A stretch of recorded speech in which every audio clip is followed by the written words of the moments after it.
The following program contains violence, disturbing imagery, nudity, and, oh my god, why are you even watching this? The original creator never expected a third season pickup, so now he's just trying to think of creative ways to kill the characters off.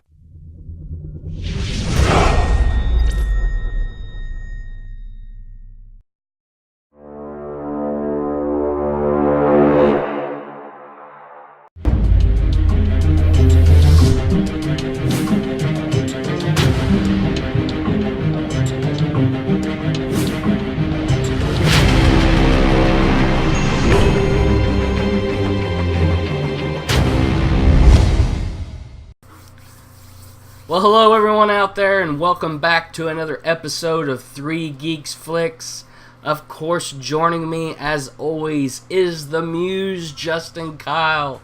Say hello, everyone, Justin.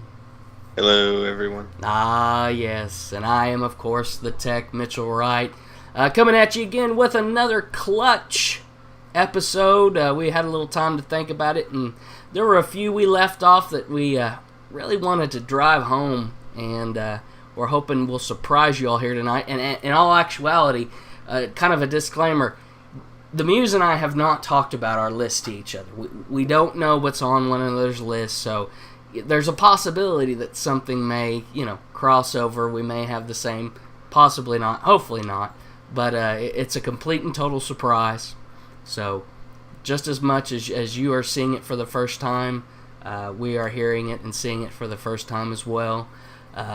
But as I always do, and defer to the Muse, and I've got to, Justin, give it to me.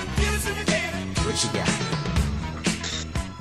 Okay, so the first one on my list is the 1996 film called Last Man Standing. Wow. That is the Bruce Willis movie when he actually still cared about making film, and he wasn't playing. Now, I wouldn't compare this to Tombstone, even though this has some pretty parallel characteristics as Tombstone. I mean, the action was off the chain as well. He had those two twin 1911 Colt 45s as his weapons of choice. How awesome did he look in that movie with that awesome vest and his hat to go? Classic action. I mean, he was the man in the movie. It was the damsel in distress. He was just a stranger passing through. It was a throwback classic Western that they didn't really make at the time. It had some classic Westerns that even surpassed Tombstone in a way. Not as far as filmmaking goes, but story-wise. It was the cliche, just a mysterious stranger passing through during the time of the Prohibition. Great film, great writing, great portrayal by Bruce Willis. I think one of his signature, up there with John McClane. But yeah, every time it comes on, it's like finding a gummy bear on the floor of a theater. You're like, I'll eat it, sure. Here we go with the snack reference again. Bringing out the snack reference for me. God. It's a red gummy bear. It's a red gummy bear. The best kind. Oh, I hear. I got you. My first one is the 1997 film The Saint, starring Val Kilmer. This was the end of the 90s, which the 90s, if you ask me, was definitely late 80s, early all the way through 90s, was the era of the action hero, quite frankly. And Kilmer was perfect for this role. It had Kilmer, Emily Shue, and then it had Raid, and I'm going to brutalize his name here, Zerbazija, but he was the Russian Tretiak, the crime boss. He that also cameoed in Batman Begins as the homeless man. As a homeless person, that's right. Yeah. But spy films, we've been overrun with this was the age of 007 as well. It was starting with Pierce Brosnan's portrayal of James Bond, and there hadn't been a whole lot of really good espionage / action movies. And I feel this one fairly nailed it on the head. I love all his different portrayals of different individuals as far as it goes. Like, he had the nerdy guy, the nerdy professor, and then he had the long-haired guy that was the artist, and then he had, just his more American cowboy that was actually the first character that you saw in the beginning of the movie, and each had their own little niche. But I like I said, that it was awesome that he did the play on the whole names of saints and everything. Great action, good story. Nothing that's gonna just completely groundbreak you, but this movie's definitely a solid 8 for me. A good one just to sit back, let it wash over you, and enjoy. There's no brain twister. It's just all enjoyment. Right. I agree. I did not see that one coming. I wouldn't have picked that, but yeah, that's a good choice. Ah, good. So my next film is the 2004 Michael Mann film, directed by Michael Mann, starring Tom Cruise and Jamie Foxx. That would be Collateral. Ah. This is a great film. That is a great film, sir. It is a great film. I would probably give this a 9. There's nothing groundbreaking about it, but the character development, the action was that movie defines gritty. It defines it to me. There's nothing iconic about this movie. So like, you're not going to see someone decorate their room out to Collateral. Maybe you could, but there are some things that could be deserved to be considered, quote unquote iconic. The club scene. How awesome is that club scene alone, man? Tom Cruise whoops. He destroyed in that club. The final showdown, the irony involved in the writing. He actually died on the subway. How he said, that person died at the beginning of the film. Spoiler alert. Right? Sorry, spoiler alert. We are talking, 12 years ago now? So the time has come and gone on that. Spoiler alert. Indeed. Just in case. So, it was really good about showing. It was good about telling you things without telling you. Right. So, like, it was good about showing the parallels between the characters. So, like, you remember that one scene it came out in 2004, so I was still pretty young. I was in junior high, I think. But when it showed they were on their way to the final hit, I think it was a club, and it showed that coyote walking and strolling downtown LA, and then it played that Audio Slave song. The symbolism, how it both, intercut between the coyote and both of them. They were both loners. They were the lone wolf and their wife. And at that one night, magic struck, and there was a lot of glorious bloodshed. Great film. I'd probably give it a 9 overall. No, I can agree with that. I can agree with that 9. So absolutely. My next film is another 1997 release. I'm fairly grounded in the 90s on this. Is Murder at 1600, starring Wesley Snipes and Diane Lane, and also had Dennis Miller in it and Alan Alda from MASH. Are you not completely familiar with this one, sir? I've never seen it. Have you never seen it? It's fantastic film, and I can give you the quick straight and narrow off IMDb as far as the synopsis and everything goes, if you would like. Sure.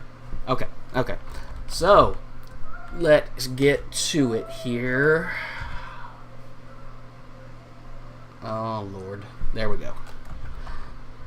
You gotta love modern technology, folks. Now I will say this. Mm-hmm. I am digging your shirt right now. This is actually a birthday present. Today is my birthday. Today is your birthday, so today happy is birthday. yes. Oh well, thank you, and thank you all out there. Okay, full summary. Here is the full IMDb summary for your noggin, and it is indeed lengthy, but I will make it through it here.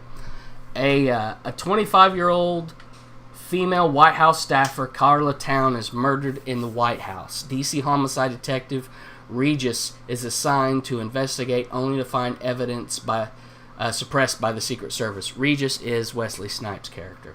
After suspecting a cover-up, Regis convinces Secret Service agent Nina Chance, which is Diane Lane, to assist in the uncovering of the cover-up. The president's son, Kyle Neal, is a prime suspect as he was having sex with Carla Town within the hour of her murder. While the investigation ensues, the president, Jack Neal, is holding meetings with top military personnel regarding North Korea's holding of 23 U.S. military hostages. Regis confronts top Secret Service agent Spikings at his home shortly after. He returns home with evidence leading to the murder. The home is attacked and Spikings is killed, but Regis makes it out alive with Agent Chance's assistance and with the evidence as well. He has the tape. The White House advisor Jordan, who is played by Alden Alda, presents false evidence to the president that his son killed Carla Town and forces the president to say that he will announce his resignation that night at 10 p.m. The following day, Regis and Chance break into the White House via the underground tunnels, stop the president from resigning, arrest Jordan for conspiracy and murder. Jordan pulls a gun, injures Agent Chance, and is killed by multiple Secret Service agents. News release states that there were false rumors of the president resigning, and also falsely states that Agent Spikings was killed in gunfire exchange between Jordan and the Secret Service. So that's the movie in a summary as far as it goes. It all leads up to it. This was a decent little thriller. Right. A whodunit with a nice little twist, especially it being Alan Alda's character, and the whole thing was set up for via the White House because his staff was unpleased at the fact that the president would not go in and get these troops out of North Korea that were being held. And then you've got this rogue, this Dark Knight coming in, Wesley Snipes' character, uncovering it all, and then you've got almost kind of like this fallen favorite that knows something's going on, yet helps that Dark Knight and reveals the truth. Great. It's a thriller. It's an action thriller. It had a great story. The acting was actually very well done. Wesley Snipes proved that he's not just an action hero. He's got the acting chops. He can pull it off.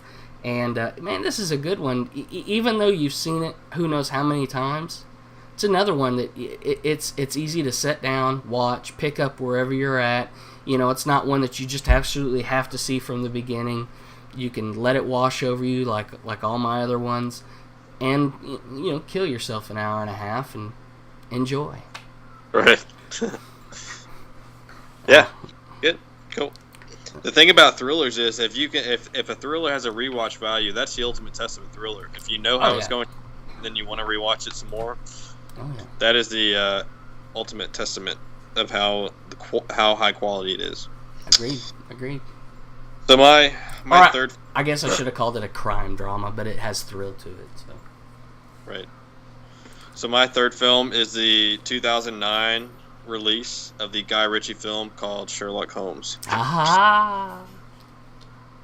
It's a good choice, right? That's a good film right there. I remember when I saw the trailer for this. 2009 was a good year for movie. I think that was also when Star Trek came out. Those were the two movies and I believe Salvation came out that year. So yeah, when I saw the trailer for it, and you could tell right away that they were showing how bad of a fighter that Sherlock really was. Most people don't know this, but he was a master of Baritsu. That's like stick fighting with sticks, and they showed that in the first 15 minutes of the film. Right. Gritty. It was a classic Guy Ritchie film. Guy Ritchie is the master of montages. There is no better person that does montages better than Guy Ritchie.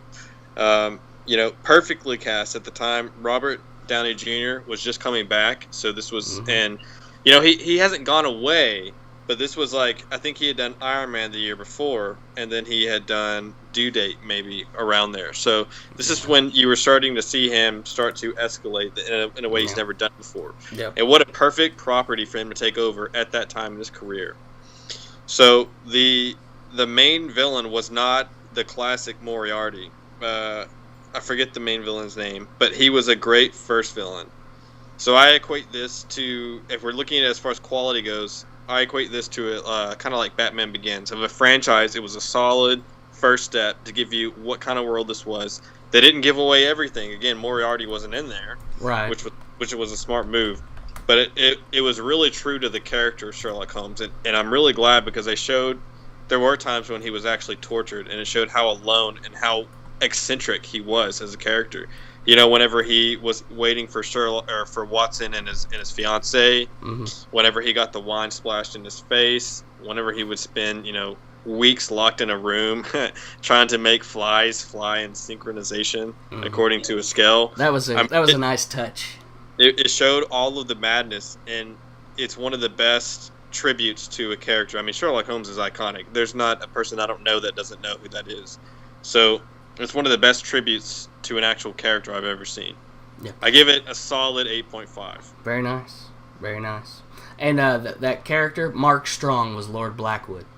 Lord Blackwood, that is correct. Mark Strong also is a brilliant actor. He is. He is brilliant. He also played Sinestro and the Green Lantern. Now, despite what you think about that, Sinestro and how he portrayed Sinestro was pretty awesome. I mean, that guy was not a weak point of that movie at all. Right. It was the movie studio that was the weak point on that. There's something about Mark Strong and his presence that when he talks, he commands an audience.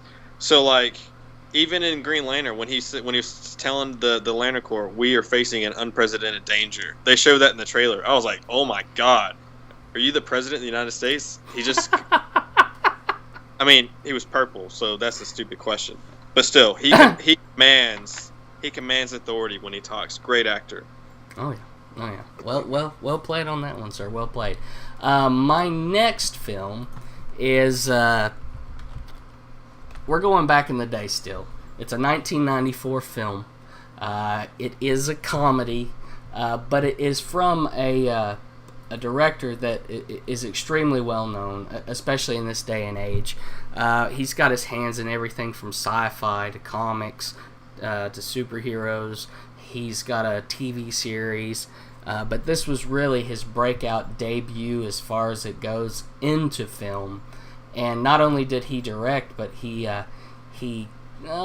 co-starred, supporting character in it, is the 1994 release of Clerks by Kevin Smith.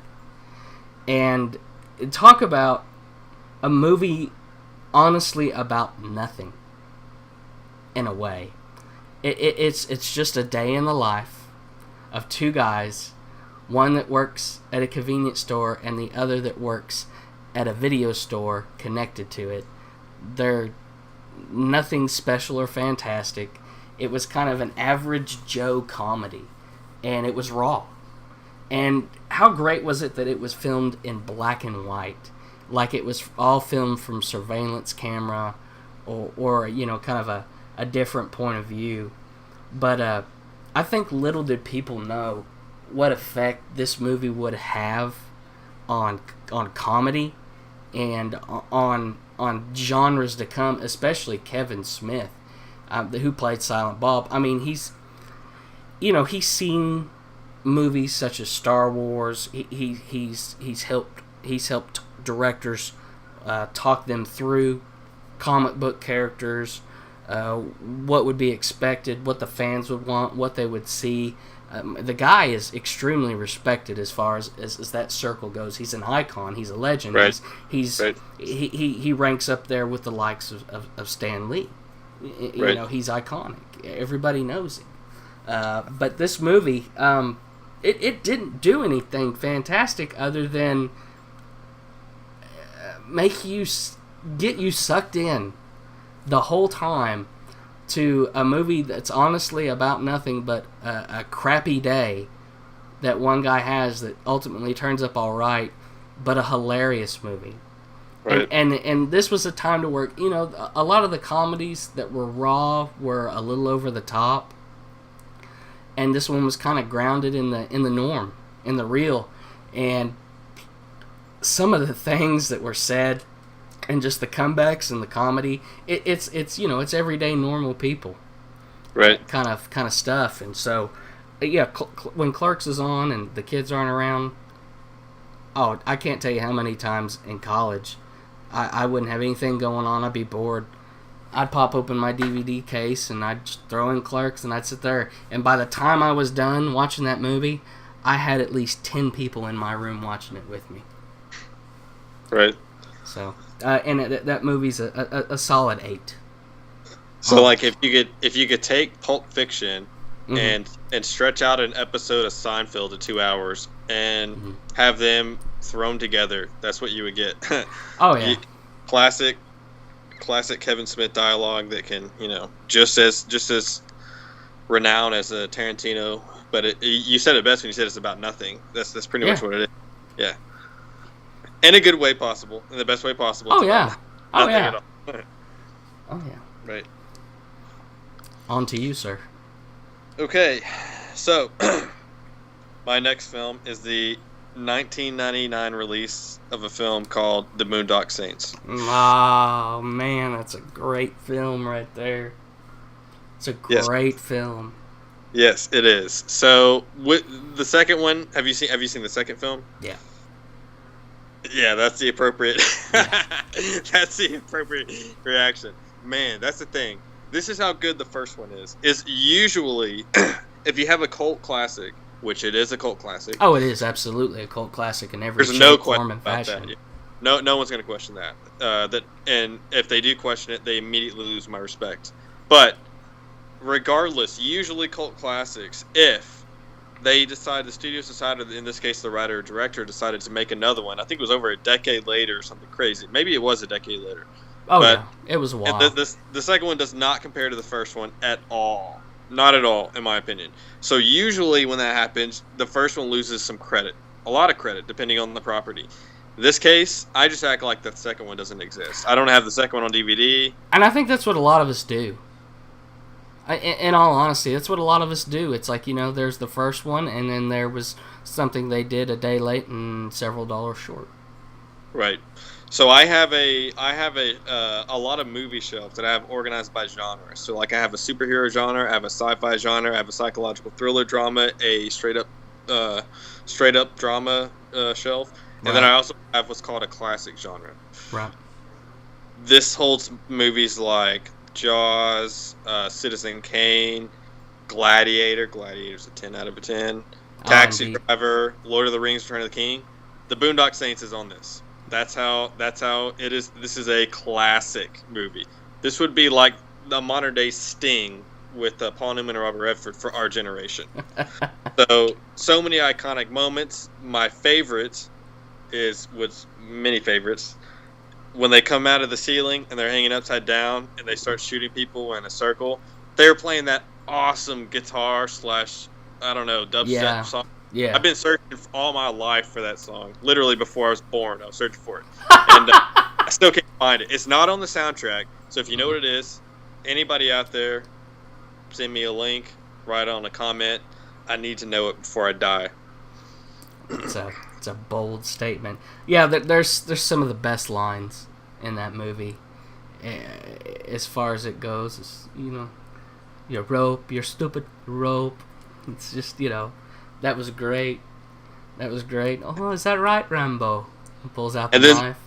The other thing that's cool is, as badass as it is, like as straight up like testosterone driven, it's also extremely smart and, more importantly, extremely emotional. There are a lot of emotional scenes that were done perfectly. So like the opening montage right when they leave the church and they start playing the Boondocks theme, that piping music, and they start going to work, and it shows them whenever the brother. Actually, I take that back. My favorite scene is when the older brother, pulls out the toilet and he throws it off. How awesome was that? Yeah. That was freaking amazing, that scene. Yeah, and as a lot of people, like I said, this was one of the first big things for Norman Reedus, who, of course, Walking Dead.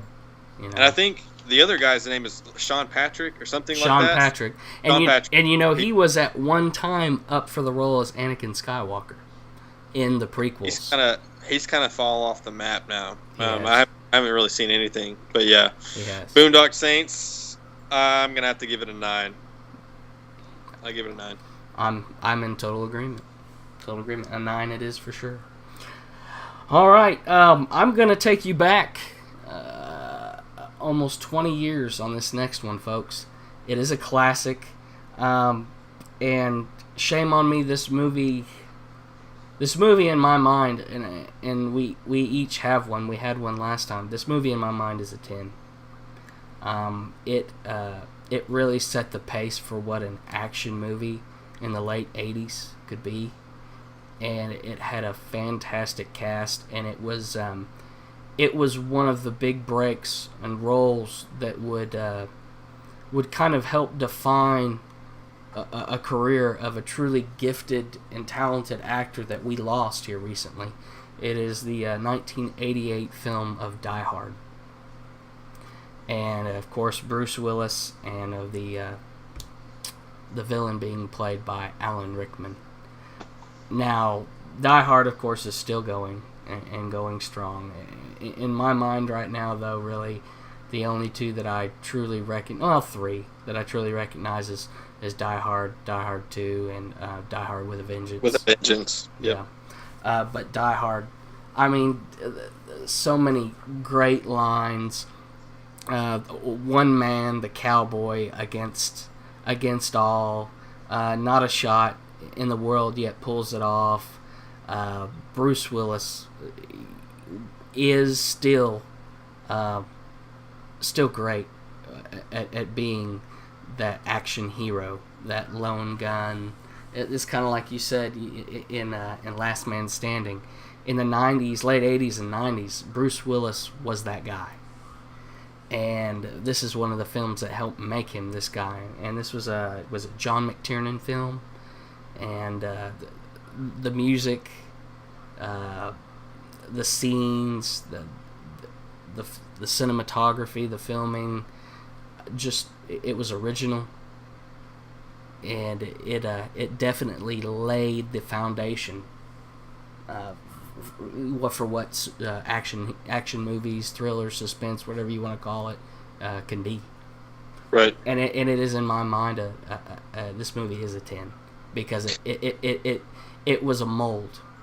It was a mold for many things to come, and it showed that you can have this action movie, and it can be very serious, yet have moments of comedy, but at the same time keep you drawn in and keep you focused on the fact that this is going on. And you got to think, John McClane, through everything he's been through, all the films, he borderlines on almost superhero status. I mean, the man's ran out of 9 lives long ago. Right. So, you may disagree or agree, but in my head, it's a 10. Right. It's absolutely a 10, because this is referenced as one of the, if not, a lot of people call this the ultimate action movie. So this set a bar, and it came out in 89, right? Is that what you said? 88. 88. So this is referenced not only as one of the best Christmas movies, because it did take place at Christmas. It was. But when you think of the term action hero, I would probably say 75% of people, when this came out, automatically thought of John McClane. So you said that you only count the first, I think, 3. That would be Die Hard, and then Die Hard with a Vengeance. I like A Good Day to Die Hard. That's the 4th one. It's okay. I like it. I mean, it's not. I'll still watch them. I'll still watch them. I'll still watch that one and the last one.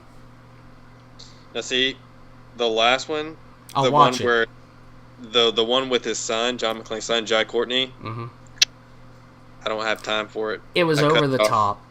I cut it off at the head and walk away. And and that's why I'm kind of like A Good Day to Die Hard, and was it Die Hard? Live Free or Die Hard? Live Free or Die Hard. That's the last one. Those two just started getting kind of over the top for me. They weren't grounded in the possibility of reality. They were too typical superheroes, action hero movies. Kind of like, it was like a Last Action Hero when they were in the movie kind of feel. It wasn't more of... Talk about a clutch movie. Yeah. Fuck that. I didn't add that one, but that is definitely a clutch movie. Yeah, that's a clutch movie right there. And it's not on this list, so right. We'll have to revisit that some other time. But yes, it is a 10. Die Hard, definitely 10. Right. Okay, so this is my last one, I think, correct? Yes. Yeah. So my last one is the 2000 release of a Guy Ritchie directed film called Snatch. Snatch. So, now, this, I wouldn't say this is a 10. This is the definition of a clutch movie. I'd give this an 8.75, pushing. I wouldn't quite even a 9. But man, this movie kicks some butt. Again, this is one of the ones that set Guy Ritchie on the map as far as that classic. You know, when you think of Tarantino, you think of dialogue. When you think of James Cameron, you think technological achievements. You know, when you think of Christopher Nolan, you think of grittiness. Absolutely. When you think of Guy Ritchie, you think amazing montages and you know, some sort of like Irish dialogue, I guess. But yeah, so many cool things about this movie. You know, it's a heist film. It's a gritty, you know, drama. This is there's so many cool spots. You know, this is probably one of, if not my favorite. Well, I would say one of my favorite Brad Pitt roles. You know, how awesome was Mickey in that movie? Oh yeah. Because what happened was I had never seen it, and I had some of my friends that they wanted to watch it. So this wasn't a huge spoiler, but pretty much before I was like, "Ooh, Brad Pitt's in this. What does he play?" And I think one of my friends said something like, "Oh, he plays the baddest guy you'll ever see him film." And I was like, "All right, I'm down." So then that's a lot of hype right there, right? Oh yeah. And then you watch the movie, and that first scene when he's wanting to take on that big guy, and his mom says, "You know what happens when you fight?" I was like, psh, "Okay, well let's see what happens." And then he says that one scene, he's like, "You'll stay until the job's done." And the guy starts walking, and that one punch, it sounds like a tiger growling and a whip cracked at the same time, like. And then you're like, "Oh my god!" And then every single fight scene after that. I mean, I talk about it, but those are what make that movie Snatch to me, is those fight scenes. There's a lot of cool other things too. So like, I mean, it's just solid all the way around. Solid movie. Absolutely. 8.75. I give Snatch. Okay, I can run with you on that all day long for sure. And you know, Pitt's the only one I feel that could have pulled that role off anyway. Yeah, he had that pikey accent. Pikey, you can't really understand him. Oh, sure. I like dogs. Great movie. Absolutely. My final film, and I'm going back 1 year further from 88. This is a 1987 film. The cast in this movie was huge. And I kind of sit there and think of it that I put these two movies last, and this is another movie that you could look at and possibly consider it a 10. And at my first thought of it, I was like, yeah, it's definitely an 8 or higher, but I kind of sit here and think a little more about it, and I'm like, man, there's a lot of reverence that I have for this film, especially for the cast. But it is the 1987 release of The Untouchables. I thought that would be on our list, just because we've talked about that before. We have talked about that. I mean, Kevin Costner, Sean Connery, Garcia. Yep, Garcia. And then De Niro as Al Capone, and I mean, and several other actors and actresses that you've seen, and right. This was a pretty decent portrayal, if you ask me, as far as that genre and that time. And a lot of the gangster movies out there really spent more time glorifying them than it did of actually trying to show the bad guy that they are. Right. And as far as how dark and whatnot that whole empire was. Costner, at late 80s, 90s, again, his time to shine. He was young, still coming at it. Great movies, one of the go-to guys. Sean Connery, a well-respected, age, seasoned, awesome portrayal, awesome acting. I loved his character as far as being the mentor and kind of leading Ness and the other guys. Garcia, it freaks me out to watch it. I'm like, he looks so young. He does look young. He's like baby face, and I'm just like, what? Right. It's kind of one of his that was really kind of one of his first big roles. I mean, he'd been in other movies, but that was a pretty big role for him. That's the ones that put him on the map. Mm-hmm. Right. And then, I mean, of course, everybody knew De Niro. I mean, that was the days of De Niro, Pacino were the two brightest stars in the sky right there with Connery. And De Niro's portrayal of Capone was awesome. And I think anybody can sit there that have seen this movie and think back to the scene that we're in the ballroom, and De Niro's Capone is talking about baseball and has that bat and goes off on this whole monologue about team and baseball, and he's so calm and well demeanored, and then he gets behind the one thug to where it was rated and just bashes down, man. The he goes crap out of his head, and his whole demeanor changes, and it just kind of shows you what kind of man Capone really was. And a lot of other movies that I've seen out there just really doesn't do that. And at the same time, though, it gives you a sense of feeling as far as, you know, the corruption and the struggle that the Untouchables, that Kevin Costner and his group was going through, and the fact that this movie does show you that there was loss, that, you know, good guys die, and especially one of your favorite characters, Sean Connery. So, in all honesty, this movie's definitely a 10 from the standpoint of great cast, fantastic acting, wonderful score, absolutely wonderful score. That music right now, I can sit here and I can just hear it in my head playing. Like, I can be like 3 rooms away and I hear that play. I can drop whatever I'm doing, run in, and I'm like, it's on. It's on. No, that is the ultimate test to a good score. It's a good score. When you hear it, you immediately know what movie it is. Mm-hmm. And story as well. I mean, and then the dude in white. The dude in white, you know, the gangster in white. I can't remember his name. That final scene with Costner and him on the courthouse rooftop. Right.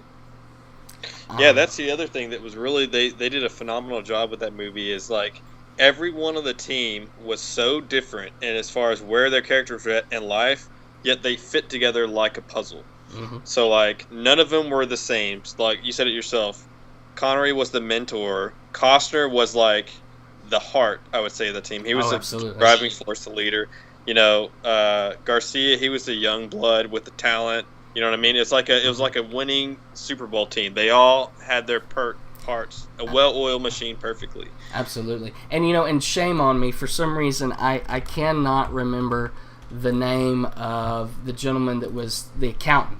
He came over and he was the books. He was the brain. You know, he was the brain of the operation. The guy that he wore glasses or something, right? Yes. I do believe his name is, I think it's Charles Martin Smith. He played Agent Oscar Wallace. I believe that was Charles Martin Smith. And a lot of people don't know him. It's like they see his face, they've seen him in movies, but they don't know his name. Right. So, yeah, we did him a little justice. Right. But definite 10. So I didn't mean to throw those 10s in there. These were just 2 films that anytime they're on, man, it's on for me. I've got what I'm doing. You go figure you. I've got me. You do you, boo-boo. I'm going to do me. You know what's interesting? Every time we do one of these videos, towards the end, I can name, that I just thought off the top of my head, like 5 more clutches. Oh, yeah. I'm like, what a great clutch. And speaking of that, we have one more clutch for you. This is actually from a fan, a 3 Geeks fan that Justin has spoken with. His name is Paul, and his clutch film is the 1989 epic movie. I don't care who you are. This is an epic movie. Roadhouse with Patrick Swayze and Sam Elliott. Two badasses, man. Those guys right there. I'm sorry. Patrick Swayze, God rest his soul, complete badass. He could do everything from a love story to a gritty, hardcore action movie like that. He had the chops. Yeah, he could dance into your heart and make you fall in love with him, no matter what your sex was. This was the ultimate. This was the ultimate movie that inspired MacGruber. You know, throat slashing. When you mix throat slashing, the word to describe that movie is epic. That is correct, especially with those mullets. Ah, indeed. And then Sam Elliott. You add Sam Elliott to Patrick Swayze, and immediately you had an amp that went to 10 and jumps to 11. So. Right. That's correct. I'm not gonna do it, but I gotcha. It's gonna be a good one. Roadhouse. That's one of those movies that every once in a while, recently, I'm talking within the past year, I had been craving to watch that movie. I do that sometimes. I get it craving. You know, you just want to watch a movie, right? It's specific. And man, at that time, when that movie came out, what a boss movie. That had to be like the John Wick of that year. That had to be like the John Wick of that year. Cool story. There's a lot of parallels between Roadhouse and Last Man Standing. He's a stranger just going through town, but he manages to kill every single bad guy in the most badass way. Like a freaking boss. He falls in love with the girl that nurses him. I mean, granted, she wasn't a whore that got her ear cut off, but still. Oh, you didn't have to go there, but you did. I mean, she was... I say that word, the W word, but I'm not trying to be mean. She literally in Last Man Standing. That was her job. Yeah, that was her job. What I mean. That's what it was back then. You know, no offense to no offense to current hardworking whores out there in the world. Right. But yeah, Roadhouse.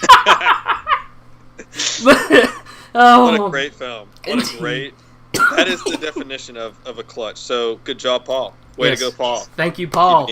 Hey, it just goes to show you. You give us a shout out, you give us a comment, we're going to give you a little love. We're definitely going to give you a little love. We appreciate you. And I will say this about Paul. Mm-hmm. Paul, I believe he told me one time that his favorite movie was Tombstone. We talked about Tombstone the last time. Indeed. So we know that Paul is a bona fide geek. He's got the geek creds with us. He's got style. Keep it up. Indeed. And maybe one time we can, you know what? I'm going to actually say no, not maybe one time. I'm going to say, Paul, when you watch this is going to be a little thing for you. One show, we're going to give you a call, get you on the phone, and we're going to get your take on something. Just because of that, for being the first, for being that third geek that makes us whole, we're coming, we're going to holler, and we're going to get your 2 cents. Because... your phone, you are killing me right now, dude. It's the political updates from USA Today. I apologize, but anyways, Paul, we're coming for you. Get ready. We're coming for you, Paul. Get ready, Paul. All right. Well, I think we've nailed that down and then some, and ad nauseum. So check us out on Facebook, 3 Geeks Flix. Give us a like. Leave some comments. Take your shoes off. Stay a while. Of course, YouTube, where you watch all this. You don't have an account, sign in, subscribe, give us a views, watch something a few times. We'd love to do this for a living for you all. Tell a friend, tell your grandmother's friend, tell your aunt's friend that's nearsighted and doesn't know how to use a computer. But hey, we could be the reason she learns. That's correct. But I highly doubt. All right. Other than that, that is the Muse, Justin Kyle. I am the Tech Mitchell Wright. Again, we want to thank you all for tuning in. And like I always say, every time, every end, stay tuned to the glow of those monitors. So we're going to catch you next time. Good night.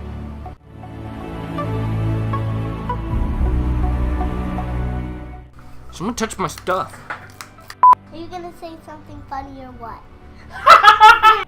You're such a ball bag. That's what you are. You're a ball bag. I prefer the toy. I prefer the toy ball bag. The first one. The first one, Highlander 2, was like I could take a shit on the floor and film it and do just as well. I can tell you, I don't have any money, but what I do have is a very particular set of skills. And if you go through with kidnapping my daughter, I will find you, and I will kill you. Good luck.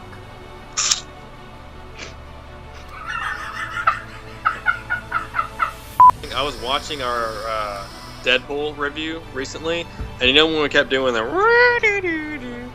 every time it would play on my phone, Rocko would start howling. That's his favorite George Michael song. Never gonna dance again. Way to bring it, brother. He's big. He's very big. Well, let me know when you're done editing, and we'll try to do something else. All right, love you. All right, bye. Love you too, Rocko.